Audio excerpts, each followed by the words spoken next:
Hello everyone, आज हम इस वीडियो में कवर करने वाले हैं सोर्सेज ऑफ हिंदू लॉ। और आई कैन गारंटी यू कि इस वीडियो के बाद आपको कहीं भी सोर्सेज देखने की जरूरत नहीं पड़ेगी, सब कुछ इसके अंदर हमने इंक्लूड किया है।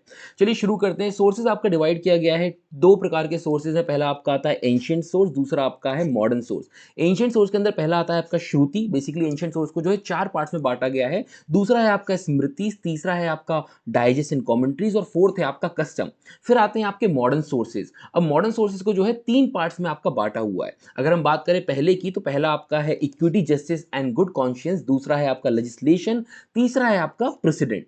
तो चलिए पहले हम एंशिएंट सोर्सेज को समझना शुरू करते हैं, जो कि पहला है आपका श्रुति। अब श्रुति मतलब क्या होता है? श्रुति मतलब है विच इज हर्ड। और श्रुति का जो है इसको ड्राइव किया गया एक संस्कृत के वर्ड से, जो कि है श्रु, जिसका मतलब होता है टू हियर। कहा जाता है कि जो श्रुति है it is a divine revelation, कि ये बेसिकली गॉड के वर्ड्स है, राइट। और ये प्राइमरी सोर्स है हिंदू लॉ का।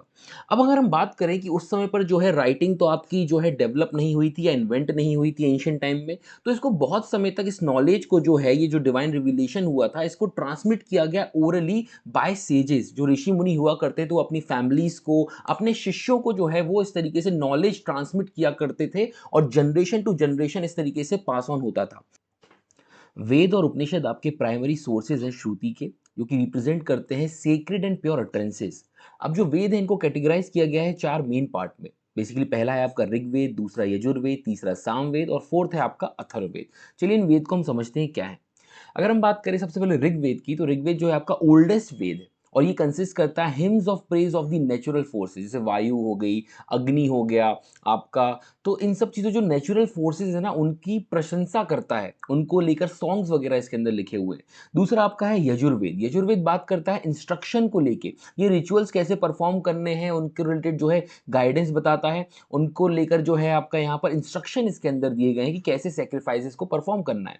थर्ड है आपका सामवेद। सामवेद बेसिकली बात करता है जो मंत्रों का उच्चारण होता है जब रिलीजियस सेरेमनीज की जा रही होती हैं, तो उनको लेकर जो है आपका बात करता है। फोर्थ है आपका अथर्ववेद, जो कि मैजिक स्पेल्स एंड इनकांटेशन को लेकर जो है बात करता है। वैसे ओरिजिनली तो आपके तीन ही वेद थे, अथर्ववेद जो है ये बाद में ऐड किया गया है, और ये ऑफशूट है। यजुर्वेद, सामवेद जो है ये ऑफशूट है ऋग्वेदास के, ठीक है। देन अगर हम आगे बात करें, तो श्रुति जो है कंसिस्ट करती है 6 वेदांगास और आपके 108 उपनिषद। वैसे तो 200 से ज़्यादा हैं, बट 108 जो है आपके उपनिषद और 6 वेदांगास है। अगर हम बात करें वेदांगास मतलब क्या है, तो बेसिकली आप इनको समझे इस तरीके से कि एक स्पेशल टूल है, एक स्टडी है जो डेवलप की गई वेद के अलॉन्ग साइड, की इनको बेहतर तरीके से समझा जा सके, that help people to understand and use this knowledge better. तो ये आपका वेदांगास है। देन अगर उपनिषद की बात करें, तो ये basically act of sitting down near. तो जो भी आपके ऋषि मुनि होते थे, अपने शिष्यों को बिठाकर जो वो जो स्पिरिचुअल टीचिंग्स देते थे, आत्मज्ञान को लेके, अल्टीमेट रियलिटी, ब्रह्मांड को लेके, अपने आप को लेके, तो ये सारे जो है इसको उपनिषद कहा जाता है। तो बेसिकली उपनिषद क्या है अगर हम बात करें, तो collection of ancient Indian text जो कि एक्सप्लोर करता है nature of reality, the self and the ultimate reality, right. तो आई होप आपको ये समझ में आ गया होगा। चलिए आगे बढ़ते हैं। नेक्स्ट अगर हम मूव ऑन करें, आपका सेकंड जो सोर्स है वो है स्मृति, जिसका मतलब होता है विच इज रिमेंबर्ड, जो याद रह गया है ऋषि मुनियों को, राइट। कहीं ना कहीं स्मृति जो है आपका, ये बेसिकली श्रुति से ही ड्राइव किया गया है, राइट। जो ऋषि मुनियों को याद रह गया, तो बेसिकली आप देखोगे वहां पर कोई ऑथर नहीं था, और यहां पर जो है ऑथर हैं, right. It is attributed to an author. बहुत सारे आपकी स्मृतिज है, जैसे कि यज्ञवल्क्य स्मृति हो गई, मनु स्मृति हो गई, और आपकी अलग स्मृति हो गई। तो कुछ तीन मेजर स्मृतिज हैं, इंपॉर्टेंट है, वो हम बात करेंगे। पहले इसको शुरू करते हैं। तो स्मृति मतलब क्या होता है, what is remembered. Second source है आपका हिंदू लॉ का, राइट। और इसमें आपको ऑथर्स देखने को मिलते हैं, तो एक बेसिक डिफरेंस हो जाएगा श्रुति और स्मृतिज के बीच में, राइट। अगर हम आगे बात करें, तो smritis are believe to have originated from divine inspiration, right. ये कोई डायरेक्ट वर्ड्स नहीं है गॉड के, बट जो याद रहा काफी समय से जिसको, राइट, जनरेशन टू जनरेशन, और फिर आगे जाके इनको लिखा गया। अगर हम बात करें फर्दर क्लासिफिकेशन की, तो इसको दो पार्ट्स में हम बात सकते हैं। पहला आपका धर्म सूत्र है और दूसरा धर्म शास्त्र है। अगर हम बात करें धर्म सूत्र और धर्म शास्त्र को लेके, तो बेसिकली इनमें कोई बहुत ज्यादा डिफरेंस आपको देखने को नहीं मिलता है, राइट। ये आपका प्रोज फॉर्म में, ये पोइट्री फॉर्म में, दोनों बात ऑलमोस्ट बहुत सिमिलर करते हैं। जैसे 19-20 हम बोलते हैं ना, वैसी बातें करते हैं। तो ये बहुत ही एक सिंपल फॉर्म में होता है, जैसे हम अभी पढ़ रहे हैं, और ये धर्मशास्त्र जो है ये पोइट्री फॉर्म में होते हैं। मैं बेसिकली इसके लिए डिफरेंसेस भी लेकर आया हूँ, अगर आपको देखना है तो इसको हम थोड़ा बहुत देख लेते हैं, एक नज़र मार लेते हैं। अगर स्ट्रक्चर की बात करें तो धर्म सूत्र जो है ये कंपोज करता है वेरियस फॉर्म ऑफ सूत्रास, राइट, जो कि शॉर्ट होते हैं, कंसाइज स्टेटमेंट होते हैं, बट ये थोड़े डिफिकल्ट होते हैं इंटरप्रेट करने को, राइट। आप इनको बिगर कमेंट्रीज की मदद से इनको आप जो है क्या नहीं कर सकते, इंटरप्रेट नहीं कर सकते, डिफिकल्ट होते हैं। अब जो धर्मशास्त्र बनाएगा इनको कंपोज किया गया बेसिकली थोड़ा डिटेल्ड फॉर्म में, राइट, कि जो आपको जो एक्सप्लेनेशन जो है आपको यहाँ पर प्रॉपरली एक्सप्लेनेशन दिए गए हैं कमेंट्री की मदद से on the various aspects of धर्म। दोनों ही धर्म को लेकर बात करते हैं, बट कुछ कुछ फोकस इनके अलग है। तो अगर आप वो डिफरेंस देखेंगे तो आपको यहाँ पर देखने को मिल जाएगा कि आपका जो धर्म सूत्र है वो बात करता है रिचुअल्स को लेकर, ड्यूटीज को लेकर ऑफ द वेरियस कास्ट, क्या ड्यूटीज हैं, social classes in ancient Indian society, ये गाइडलाइंस देते हैं मैरिज को लेकर, फैमिली लाइफ, सोशल कंडक्ट को लेकर। वहीं अगर हम बात करें धर्मशास्त्र की तो ऑन दी अदर हैंड ये फोकस करते हैं on broader ethical and moral principles क्या होते हैं एक व्यक्ति के, राइट, किंग की ड्यूटी क्या है, राइट्स क्या है वुमेन को लेकर, प्रॉपर कंडक्ट क्या होना चाहिए इंडिविजुअल को अपनी लाइफ को लेकर, इनको लेकर ये बात करते हैं। अगर अथॉरिटी की बात करें तो धर्म सूत्र जो है ये कंसिडर किया जाता है ज्यादा अथॉरिटेटिव है देन धर्मशास्त्र। अगर आपको ये पीडीएफ चाहिए गाइस तो आप जो है लिंक डिस्क्रिप्शन में दी हुई है, आप वहां से जाके हमारे टेलीग्राम चैनल से डाउनलोड कर सकते हैं ये पीडीएफ, तो आपके एग्जाम्स में काफी हेल्पफुल रहेगी। चलिए आगे मूव ऑन करते हैं। नेक्स्ट अगर हम बात करें आपकी जो इंपॉर्टेंट स्मृतिज है जहां से क्वेश्चंस बन सकते हैं वो बेसिकली तीन है, मनुस्मृति, यज्ञवल्क्य स्मृति और तीसरी है आपकी नारद स्मृति। इनको समझना बहुत जरूरी है। मनुस्मृति जो है ओल्डेस्ट स्मृति है, लिखी गई है मनु द्वारा, राइट, और ये जनरेशन टू जनरेशन, जब आपका बेसिकली हम बात करें तो राइटिंग जब इन्वेंट भी नहीं हुई थी तो ओरली काफी ट्रांसमिट की गई, राइट। तो यहां पर अब देखो मनुस्मृति की अगर हम बात करें इसके अंदर ब्राह्मण्स जो हैं उनको बहुत ही एमिनेंट पोजीशन सोसाइटी में दी गई है, राइट, बट ये जो है वुमेन और शूद्रास को लेकर बात नहीं करता, उनके अधिकारों को लेकर बात नहीं करता, और इसको मानव धर्म शास्त्र के नाम से भी जाना जाता है। बेसिकली प्रोवाइड करता है guidelines on social, moral and legal conduct को लेकर। यज्ञवल्क्य स्मृति की बात करें तो ये जो है ये थोड़ी ज्यादा सिस्टमैटिक है, ये सिस्टमैटिकली अरेंज है, मोर कंसाइज है देन मनुस्मृति अगर हम कंपेयर करें, और ये बहुत लिबरल भी है देन मनुस्मृति, क्योंकि ये रिकॉग्नाइज करती है आपके वुमेन्स के राइट्स को, उनके इनहेरिटेंस, जो प्रॉपर्टी को लेकर इनहेरिटेंस की अगर हम बात करें तो उनके राइट्स को, प्रॉपर्टी के होल्ड करने के राइट्स को जो है यहाँ पर रिकॉग्नाइज किया गया है, और यहाँ पर शूद्र लोगों को जो है एक बेटर स्टेटस भी दिया गया है जो मनुस्मृति के अंदर दिया गया था। अगर नारद स्मृति की बात करें तो ये और भी ज्यादा आपकी प्रोग्रेसिव हो जाती है देन यज्ञवल्क्य और मनुस्मृति, क्योंकि इसके अंदर इवन विडोज के रीमैरिज राइट के बारे में बात की गई है, उनके प्रॉपर्टी को लेकर बात की गई, इवन ये भी बोला गया है कि जो किंग मेड लॉ होता है वो सबसे हायर होता है, इवन जो स्मृति के अंदर दिया गया है उससे भी हायर होता है। एंड इस जो नारद स्मृति के अंदर एक बहुत ही इंपॉर्टेंट अगर हम डिफरेंशिएटर की बात करें तो ये बात करता है प्लीडिंग्स को लेके, एविडेंस ऑफ विटनेस को लेके, जो कि प्रीवियस कोई भी स्मृति के अंदर मेंशन नहीं था। तो आई होप आपको स्मृति का तो एक नॉलेज प्रॉपर्ली समझ में आया होगा कि क्या डिफरेंस है इन तीनों के अंदर, और तीनों ही आपकी इंपॉर्टेंट है। चलिए आगे बढ़ते हैं। अगर हम थर्ड सोर्स की बात करें आपके एंशिएंट सोर्स में तो कमेंट्रीज एंड डाइजेस्ट है।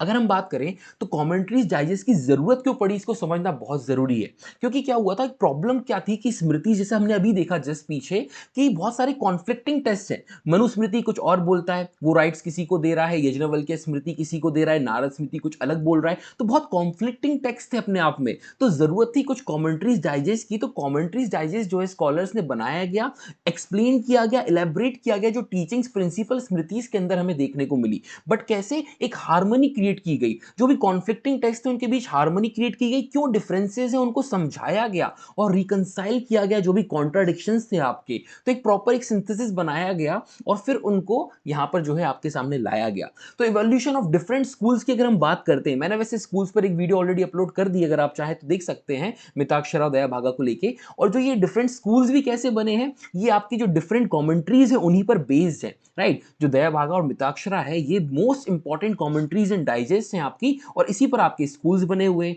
देखिए मिताक्षरा जो है बेसिकली कमेंट्री है ऑन द यज्ञवल्क्य स्मृति, और ये लिखी गई है विजनेश्वरा द्वारा। वहीं पर अगर हम दया भागा की बात करें तो ये जिमितवाहन द्वारा लिखी गई है। और अगर मैं बात करूं तो मिताक्षरा जो है, आप इसको इस तरीके से याद भी कर सकते हैं, ट्रिक भी है कि ये बेसिकली जो है आपका क्या करता है, ये आपके जो वुमेन को लेकर अधिकार है, राइट, वो थोड़ा सा वुमेन ओरिएंटेड है, और दया सॉरी आई एम सेइंग कि जो मिताक्षरा है ये थोड़ा मेल ओरिएंटेड है, और अगर मैं बात करूँ दया भागा का तो ये जो है थोड़ा वुमेन ओरिएंटेड है। वो खैर मैंने आप वीडियो बनाई है, अगर आप डिफरेंसेस देखेंगे तो आप समझ पाएंगे बेहतर तरीके से। अगर मैं बात करूँ बलवंत राव वर्सेस बाजीराव 1921, एक केस इसमें बताया गया प्री काउंसिल द्वारा कि जो कमेंट्रीज हैं ये लॉ नहीं बनाती, ये एक्सप्लेन करती है और इंटरप्रेट करती हैं लॉ को। राइट, चलिए आगे बढ़ते हैं। देन आपका लास्ट जो अगर हम बात करें एंशिएंट सोर्स है तो वो है कस्टम। कस्टम आप जानते हैं ऑलरेडी जो प्रथा बहुत समय से सोसाइटी में चलती हुई आ रही है, बहुत एंशिएंट टाइम से। राइट, तो उसको हम कहते हैं कस्टम, जो कंटिन्यूअसली ऑब्जर्व की गई लोगों द्वारा और फॉलो की गई। बट कस्टम एक वैलिड कस्टम कब होता है और साथ ही साथ एक कस्टम लॉ कब बनता है, कुछ एसेंशियल्स, कुछ कैरेक्टरिस्टिक्स हैं जो होनी चाहिए उसके अंदर, तभी एक कस्टम आगे चल के लॉ बनता है। देखिए कस्टम कैसा होना चाहिए, एंशिएंट होना चाहिए मतलब बहुत समय से चलता हो, रीजनेबल होना चाहिए मतलब अनरीजनेबल ना हो, सर्टेन होना चाहिए, यूनिफॉर्म होना चाहिए, ऑब्लिगेटरी होना चाहिए, कंटिन्यूअसली बहुत समय तक ऑब्जर्व किया गया और बिगर कोई इंटरप्शन के, और इमोरल नहीं होना चाहिए, और आपका पब्लिक पॉलिसी के अपोज नहीं होना चाहिए, और ऐसा लॉ स्पेसिफिकली कुछ इसको मना ना करता हो या इसको बार ना करता हो, है ना। तो ऐसा अगर ये सब चीजें हैं तो ये आपके बेसिकली वैलिड कस्टम है, और यही आगे जाके आपके लॉ बन जाते हैं। तो ये कुछ आपके एसेंशियल्स हैं, आप चाहे तो इनको रीड कर सकते हैं।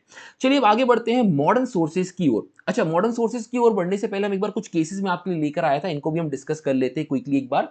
तो दिवनाची वर्सेस चिदम्बरम 1954 का ये केस है। बेसिकली इसमें क्या हुआ, इन्होंने बताया कि एक कस्टम को एक जो लॉ द्वारा लीगली सैंक्शन अगर होना है, बाइंडिंग अगर आपको बेसिकली कस्टम को बनाना है, तो ये कंटिन्यूअस होना चाहिए प्रैक्टिस में काफी समय से, वेग ना हो, एम्बिगियस ना हो मतलब कंफ्यूजन ना हो, और ये अपोज ना करता हो आपके जो भी well establish public policy current में चल रही है। राइट, तब आपका जो है ये एक कस्टम बेसिकली आपका लीगली सैंक्शन बेसिकली लॉ बन सकता है। देन एक नेक्स्ट आपका एक केस है लक्ष्मी वर्सेस भगवंत बुआ 2013 का। इसमें बोला सुप्रीम कोर्ट ने कि एक कस्टम अगर लीगली एनफोर्सेबल है, राइट, वो कब होगा, तो जब मेजोरिटी ऑफ पीपल उसको जो कंटिन्यूअसली बहुत समय तक प्रैक्टिस करते हुए आ रहे हैं। और अगर मैं बात करूं बर्डन ऑफ प्रूफ की, अगर एक कस्टम जो है अगर उसको जुडिशियली रिकॉग्नाइज कर दिया जाता है, राइट, तो अब उसमें तो कोई फर्दर प्रूफ की जरूरत नहीं है कोर्ट में। बट अगर कोई व्यक्ति है जो बोल रहा है कि हम ऐसा कस्टम प्रैक्टिस कर रहे हैं और उसको जुडिशियली रिकॉग्नाइज नहीं किया गया है, देन बर्डन जो है उस पर्सन पर आएगा जो बोल रहा है कि ऐसा कस्टम एग्जिस्ट करता है। तो वहां पर उसको जो है प्रूफ करना पड़ेगा, उसको प्रूफ देने पड़ेंगे कि ये बहुत समय से ये प्रैक्टिस चलती आ रही है। देन एक थर्ड केस है मुन्ना लाल वर्सेस राजकुमार 1972 का। इसमें सुप्रीम कोर्ट ने बोला कि कस्टम जो आपका बेसिकली बहुत समय तक कोर्ट में लाया गया कि ऐसा कुछ कस्टम है, ऐसा कुछ कस्टम है, तो वो जो है इन्फोर्स किया जा सकता है, उसको एक लॉ का रूप दिया जा सकता है अगर उसको प्रूव कर दिया जाए, जो हमने जनरली बात की। तो आपके ये तीन केसेस है कस्टम के ऊपर, अगर कोई एग्जाम में क्वेश्चन आता है तो आप इनको कोट कर सकते हैं। चलिए गाइस आगे बढ़ते हैं और हम देखते हैं मॉडर्न सोर्सेज को। अब मॉडर्न सोर्सेज की बात करें आपका, तो सबसे पहला आपका आता है rules of equity, justice and good conscience. बहुत ही ईजी है, एक एक करके अगर हम इसको एक समझें तो जस्टिस मतलब क्या होता है कि making sure everyone gets what they deserve. Second आपका इक्विटी की बात करें तो बीइंग फेयर होना, right, treating people equally. Then third आता है गुड कॉन्शियस, मतलब जो आपको सही लगता है वो करना, doing what feels right and fair, फिर भले ही से उसके लिए कोई स्पेसिफिक रूल क्यों ना हो।